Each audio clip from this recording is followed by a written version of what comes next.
tulikuwa na store kule chini, kulikuwa na spare za speaker FIDEC 30 zimechukuliwa. Kule chini kulikuwa na Behringer mixer imechukuliwa. Kulikuwa na keyboard, air cooler, air blower na extension cables zimechukuliwa. Mnafahamu ndugu zangu, kule chini kuna printing press. Mnafahamu ile printing press, mlango wake pia ni wa fingerprint, ni mlango imara sana, umevunjwa. Laptop zote za kule,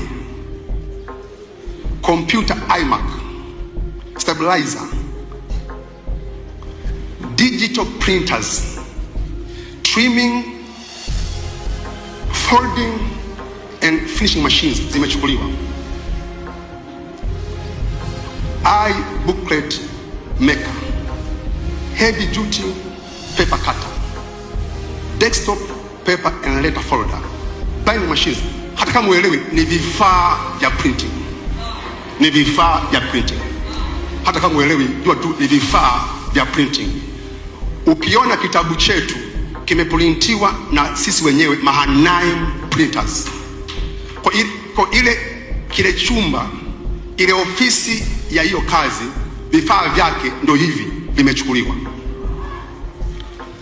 Mbali na vifaa hivi ambavyo vimechukuliwa, lakini pia kuna vifaa ambavyo vimeharibiwa.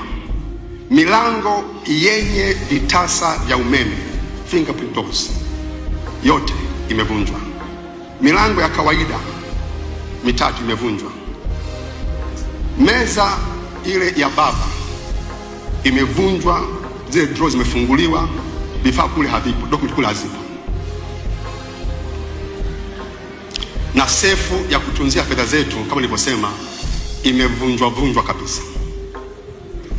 Thamani ya mali zote hizi ambazo, ndugu zangu, mkumbuke ndugu zangu, familia hii ina miaka 30. Hizi sio mali za siku moja, ni mali ambazo zimekusanywa kwa miaka 30. Thamani yake ni bilioni 2,7,676,500.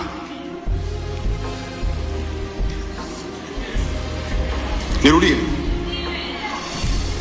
Asante, tarudia. Bilioni 2,7,676,500.